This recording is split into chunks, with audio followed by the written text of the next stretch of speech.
دوستو 16 دسمبر 1971 پاکستان کی ہسٹری کا ایک ایسا پہلو ہے جو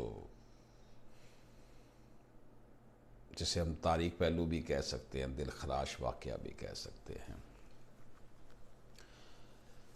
یہ تاریخ پہلو ہے اور یہ ایک ایسے المیے کی یاد دلاتا ہے جب اس وطن کو پارا پارا کر دیا گیا تھا۔ پاکستان اپنے وجود کو برقرار نہ رکھ سکا۔ پاکستان کے حکمرانوں اور پاکستانی عوام کے دل ایک ساتھ نہیں دھڑکتے۔ انگریز کی غلامی اور ہندو کی غلامی سے بچنے والے پاکستانی اب بھی غلام ہیں۔ آقا بدل گئے ہیں مگر غلام وہی ہیں۔ لاکھوں شہادتوں اور عصمتوں کی قربانی کے طفیل حاصل ہونے والا وطن مایوسیوں میں ڈوبا ہوا ہے۔ اشرافیہ کا تمام وسائل پر قبضہ ہے۔ چند ہزار لوگوں نے 22 کروڑ عوام کو معاشی، سماجی، نفسیاتی طور پر وہ یرغمال بنا رکھا ہے۔ اسی طرح غریب طبقے سے ابھرنے والی سیاسی قوتیں بھی اقتدار کی غلام گردشوں میں پھنس کر رہ گئیں۔ مذہب کا نام استعمال کر کے عوام کا استحصال کیا جا رہا ہے۔ موجودہ حالات اور ایسی قیادتوں کے ہوتے ہوئے ہم کیسے اس گرداب سے نکل سکتے ہیں؟ اس کا کوئی قابل عمل حل ہے؟ حضرت اقبال رحمۃ اللہ علیہ فرماتے ہیں، عالماز علم قرآن بے نیاز صوفیاں درندہ گرگ، یعنی آج کے علماء قرآن کے علم سے لاپرواہ ہیں جبکہ صوفیہ گویا پھاڑ کھانے والے بھیڑیا بنے ہوئے ہیں۔ عالماں از علم قرآن بے نیاز صوفیاں درندہ گرگ، یہ بات آج کے حالات میں صادق کرتی ہے کہ علماء جو قرآن کے علم سے لاپرواہ ہیں اور جو صوفیہ بنے ہوئے ہیں، خود کو پیر بنا کر بیٹھے ہوئے ہیں، تصوف کے ٹھیکیدار بنے ہوئے ہیں، سب کی بات نہیں کر رہا، ایکسیپشن کیسز ہر جگہ ہیں، وہ گویا پھاڑ کھانے والے بھیڑیا بنے ہوئے ہیں۔ یہ میں نہیں کہہ رہا، یہ حضرت اقبال نے 100 سال پہلے کہا تھا۔ تو اب جو ورسٹ حالات ہیں اس میں صورتحال کیا؟ اس وقت تو یہ تھا کہ مسلمان پس رہے تھے اور بہت برے حالات تھے، برے صغیر کے مسلمان آزادی کی جنگ لڑ رہے تھے، ان کے اندر یکجہتی بھی تھی، کانشیسنس بھی زیادہ تھی، اتحاد بھی زیادہ تھا۔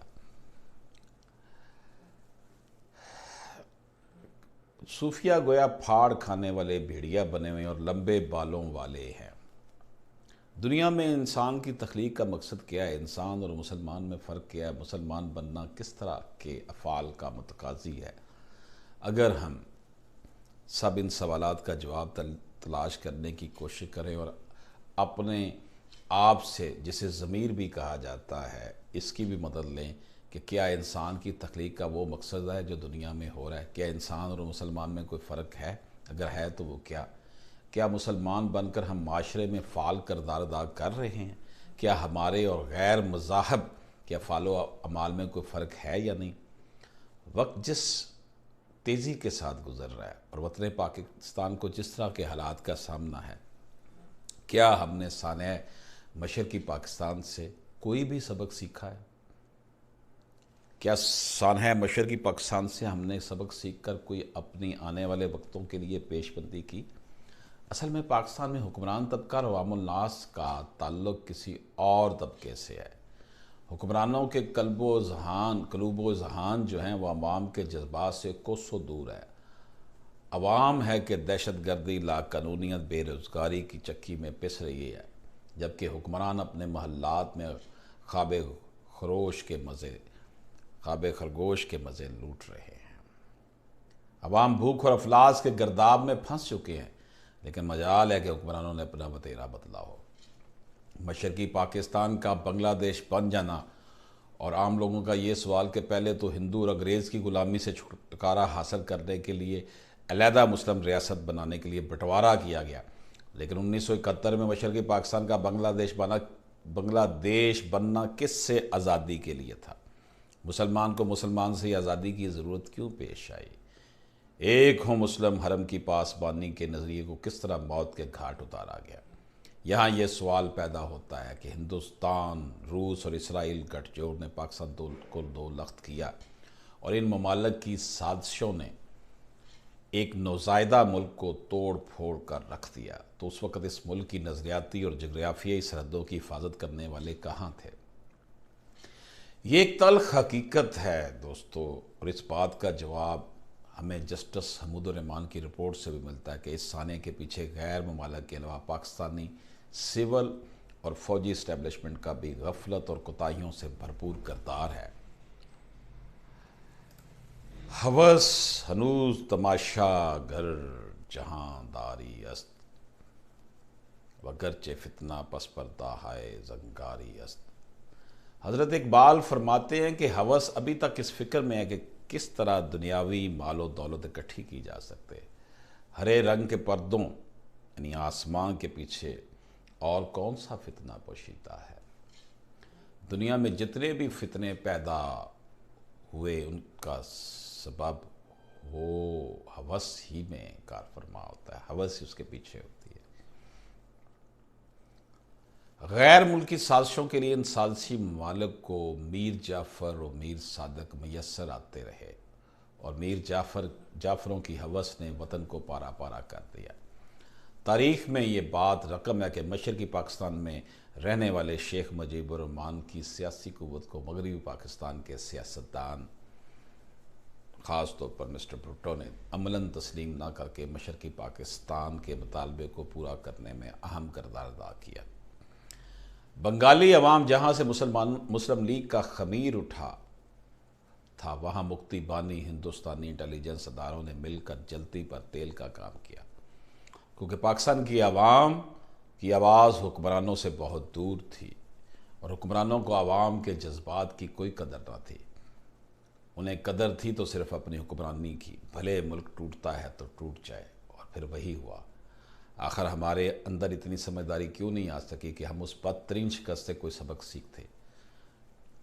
माशियात में, इकनॉमिक्स में एक थ्योरी है जिसको गुर्बत का मनहूस चक्कर कहा जाता है, विशियस सर्कल ऑफ पॉवर्टी। उस चक्कर के मुताबिक गरीब इतना फंस जाता है कि वो गुर्बत के गर्दाब से निकल नहीं पाता। हमारी कौम भी इसी तरह के मनहूस चक्कर में फंस चुकी है और ये मनहूस दायरा शराफिया ने बना रखा है।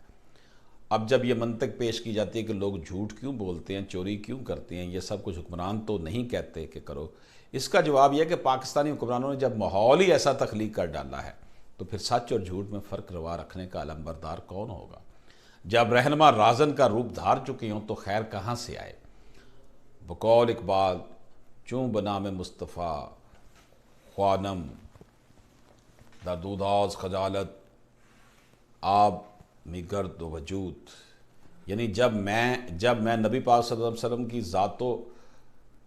ज़ाते वाला सफ़ात पर दरूद भेजता हूँ तो मेरा वजूद शर्म से पानी पानी हो जाता है। मज़ीद फरमाते हैं कि इश्क मी गोयत के ए महकूम गैर सीना तवास बताम मानत धीर, यानी कि इश्क कहता है कि ओ गैर के महकूम, तेरा सीना तो बुतों की वजह से बुतखाना बना हुआ है।